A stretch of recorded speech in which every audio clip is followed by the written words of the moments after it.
Hey, I'm Brant Bjork, desert rock musician.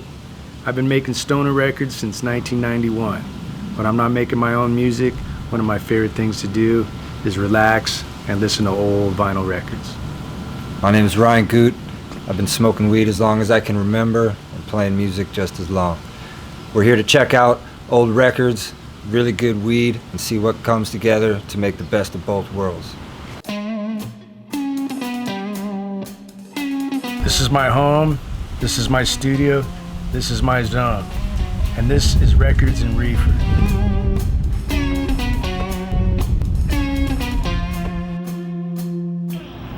Hey, I'm Brant Bjork. And I'm Ryan Goot. This is Records and Reefer, where we're smoking classic records and rocking fresh joints. Today we're going to be smoking on Super Lemon Haze, a bitchin' Sativa-dominant hybrid with a lot of famed genetics going on. We'll get into that a little bit later. Well, sooner than later, hopefully. What do you got spinning for us today? Today, we are going to spin Oyster Cult's third record, Tyranny and Mutations. Or just Tyranny and Mutation. It's not plural. There's just one mutation. It's singular. Singular. I thought maybe it was multiple mutations, but it's just singular. Came out in 1973, which happens to be my birth year. So it's clearly a rad record. It's a rad record. Right out the gate. Undisputed. This is considered their black and white era. How much did you pay for it? How much did I pay for this record? Yeah. Well, it's a first pressing, and I paid $1,000 for it. Well, I was thinking of the price tag. That's no, I paid $1. Oh. All right. So, do you mind if I put this on? Do you mind if I roll some joints? I don't mind. Ready?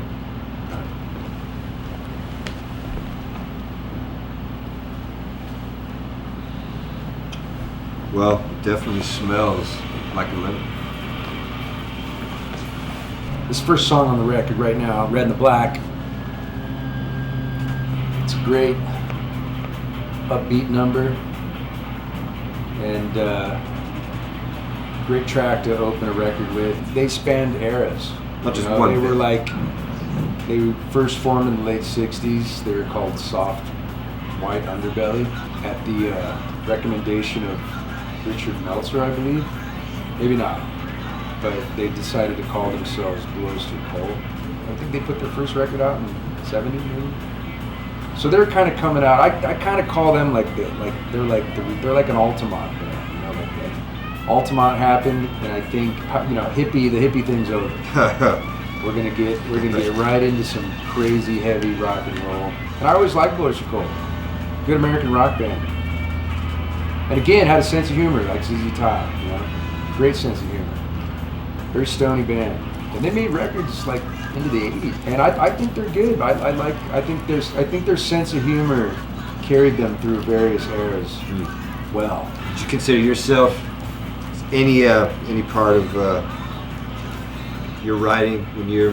I mean, there's clear. I mean, this is a dumb question, really, but there's humor. I've heard humor in your lyrics. I've heard.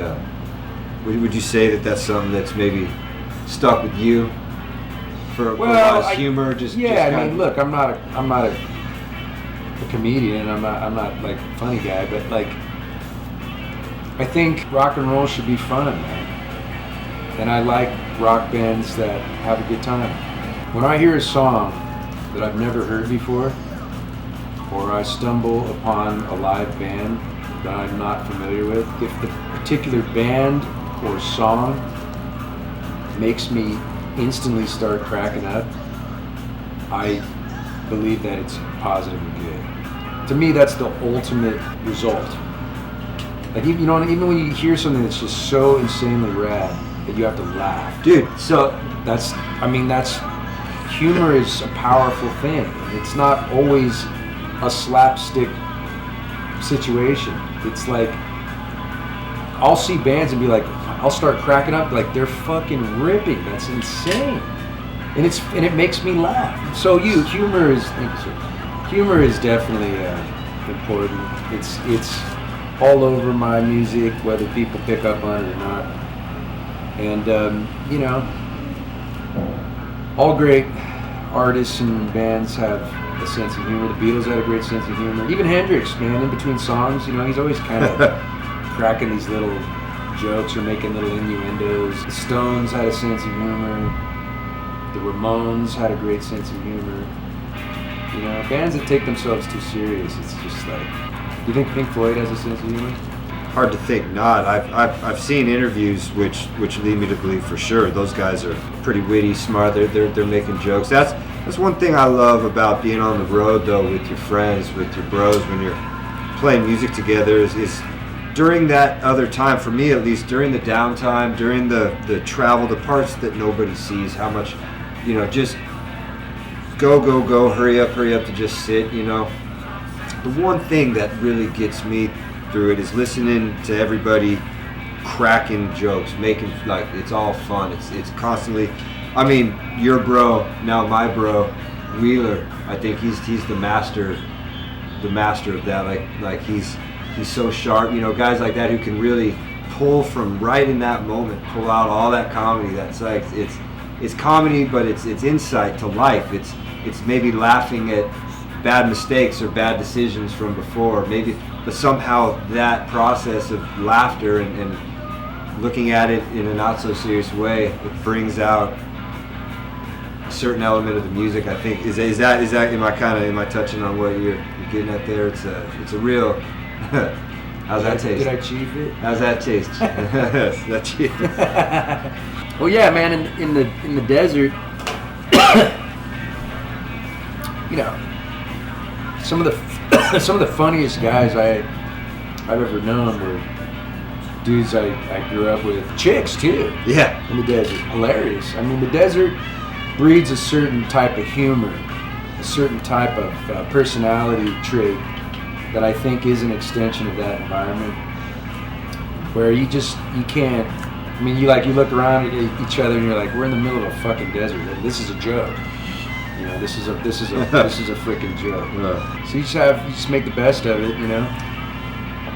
What do you think of my new guitar, dude? It's a bitchin' guitar. What year is it? Do you know? It's like a 2020. I went and saw Blows Your Cold one time. They were good. Where, here in LA? Yep. Malibu. That would have been like about 10 years ago. So tell me about the weed beef.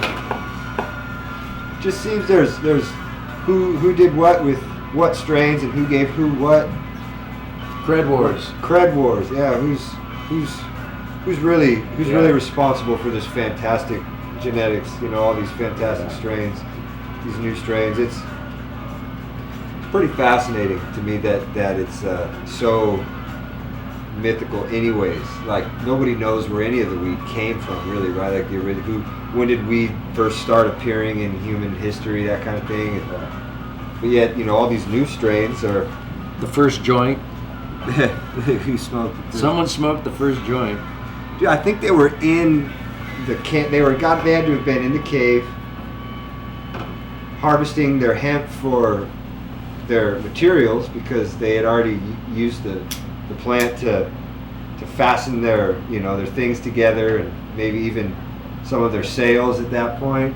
I mean, I would imagine it just fell on the fire. It fell on the campfire inside the cave, and everybody got smoked out. And fuck, dude. That was the first hot box. Try that again. The first hot. Yeah, let's throw some more of that on. You want to do side 2 or are you not feeling that? I'm feeling that, man. I'm feeling that. Even though I've been smoking weed since I was probably like 13, I never got into the details of it. You know, when I encounter someone like yourself who goes deep with it, it's interesting, and I get to learn a lot. It's really I enjoy that. Describing the difference in market taste in the state of California. Just California alone. Just California alone, how, and I'm sure it goes without saying California is rich with marijuana history, but in all the different almost counties, or just the way they've got markets, I guess you would say, in the state, and how they just demand a different strain or flavor or vibe.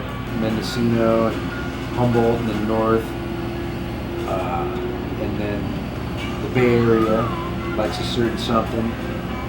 LA is really into a certain type. LA wants the OG Kush. OG, LA, yeah. San Fernando Valley Kush. They like the OG Tahoe Kush. OG Kush. And then you got like south into the San Diego and San Bernardino, Inland Empire. Go up in the Joshua Tree, dude. Desert. There's no weed up there. There's no weed up there. Yeah, you know, Not well, just- all the weed is, I mean, It's the county thing, though, I think. yeah. Northern California has always had, I think just because of the environment, it's always been, to me, my weed experience, it's been looked at as a more of a, they got their thing going on there. Well, you know, that's where I grew up, man. And since I can, since I can remember smoking weed around 15 or 14 myself for the first time, and then getting into it, and seeing all of a sudden realizing, oh, fuck, that's my best friend from school.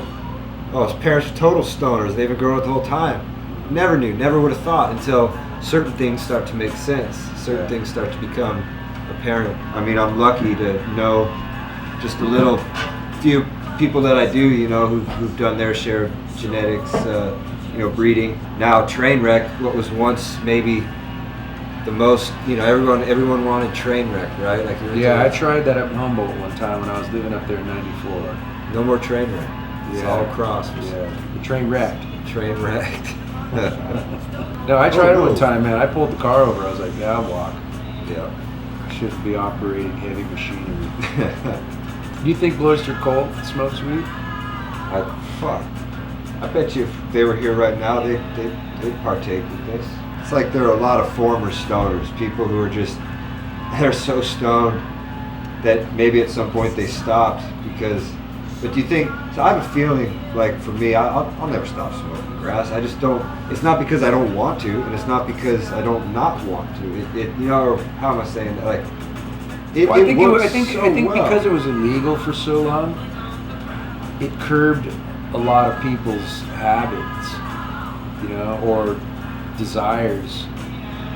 Because it can, I mean, let's face it, when something's illegal, it gets a little inconvenient at times. I've been smoking my whole life, but like, there's times when I smoked a lot. There's times where there might be a year where I don't like feel the need to especially back in the day where I'm just like, man, I just don't want the hassle right now. And I've been busted for it, and so it, but wow, what a joy to have it legalized in California. That cloud of anxiety that floated over marijuana use in California for so long has lifted, and I can't even speak for the other states, but I'm sure it's similar. Of course.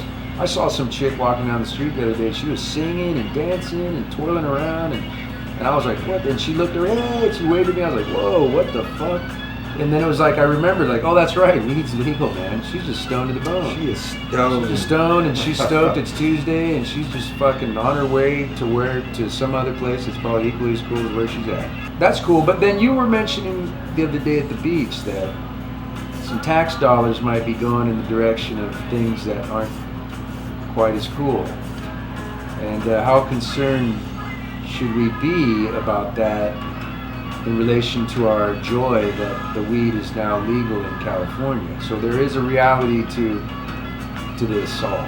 The tax revenue could go so far in so many directions for education. Well, you don't want the capitalists Yeah. to exploit the plant for financial gain and not return that money into educating people about marijuana, Exactly. where it comes from, Thank you. why it's here, what it does, what it can do. It's the most diverse growing plant. It grows in more places than any other plant. You're not going to eradicate it. It's not. To me, that's kind of astonishing. Definitely. And the irony that particular plant is illegal in a lot of places. Even as a young person, I was like, that's so bizarre. The other side of marijuana, what I call the other side, that's like, everyone looks at, stoners and people partying and having a good time, the Jeff Spicoli element, which we love. We love that. It's a beautiful thing in terms of what we call recreational use. But there's also a side that's extremely logical and, in terms of what it can do to provide people medicinally, in terms of industry, and on and on and on. The industry alone, That's crazy. Textiles, just the fabric, textile, I mean, it lasts for so long. Our forefathers, like George Washington and all those guys, I heard that they were smoking joints, male and female, and they wrote the Constitution on hemp paper. Hemp and weed, so the male and the female. Yeah. I mean, the hemp is not psychoactive. And if you look, have you seen? There's pictures of them with joints signing. Have you seen those online? No.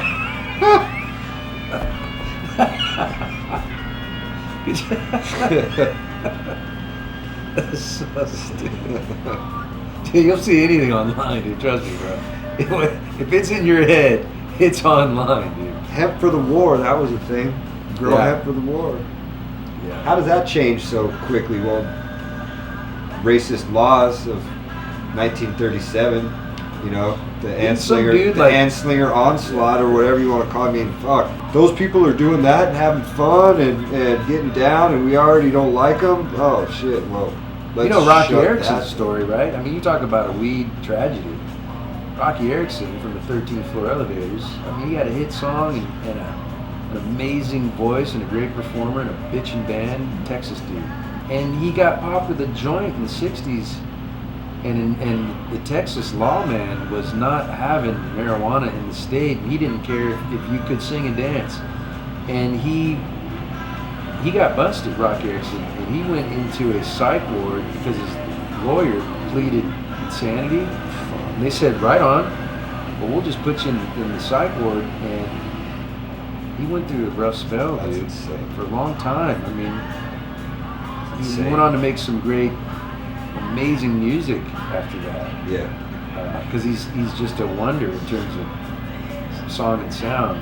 There's always going to be some sadness because of course the history of weed it was illegal. I mean, it involves a lot of imprisonment, a lot of crazy things, and he's one of those guys that it's a real bummer. But hey, we just keep on, right? Dude, the minor drug offenders, they still today, this day. I mean, I was reading that they're trying to basically reverse these sentences, like free up some space. Like it's the overcrowding, especially due to marijuana offenses. I love Bernie Sanders preaching, for federal legalization on a federal level. Jeff Sessions, the Attorney General now, he's quoted. He said, "Bad people smoke marijuana." Oh, yeah. Pretty much only bad people smoke. I'm pretty bad though. Fuck, dude. Bad to the bone. When do you think that originated? When lingo, because new lingo's always coming and going, and like, who was the first person to just straight up say, well, something's good, I'm gonna say it's bad? I think that comes from. Do you think they were a outright stoner? rebellion? Oh, absolute stoner said that. So let's get back to Sessions though. I didn't want to pull this off that. Oh, no, yeah. What did he say? He said that bad people smoke grass. Pretty much only bad people smoke grass. Criminal, bad people, criminals. Not morally sound. He people. wants to keep marijuana criminalized. Absolutely, he wants to severely prosecute and completely take down stoners. So, Jeff Sessions. Well, the entire, really, the most of the GOP right now at this point, they just don't like. They're not super cool. Well, you know what? I like to say, on a person-to-person basis, if you could sit down like we're sitting down right now, get a person like that who's really against it, to actually sit down, have just a little puff. It's legal now. You're not gonna it's okay, you know, have a puff. It doesn't have to be on camera, but let's have a puff and let's talk about it. Tell me why you think it's so terrible. Have a puff and don't run away. What did you think of Tyranny and Mutation? Fuck, dude, I want to listen to it again. Yeah, let's roll up another one, dude. I really like this. Dude, I'm weed, telling you, man, This- that record is that's a double flip. That's where you flip over to side 2 and you flip again to side 1 and you do it again. Let's do it again. Yeah, not today. Not today. I'm just kidding. No, we will actually. Right now. Yeah. Yeah, let's shake one up. Shake one up, side 1 times 2. Shake, rattle, and roll. Bitchin'. We just got baked on some Super Lemon Haze. Really good weed. Sativa-dominant hybrid coming from Super Silver Haze and the Lemon Skunk varieties. Really stony. One of the more positive sativa-dominant strains we smoked in a while. This is a weed you can get up in the morning and get shit done. You know? So I think we had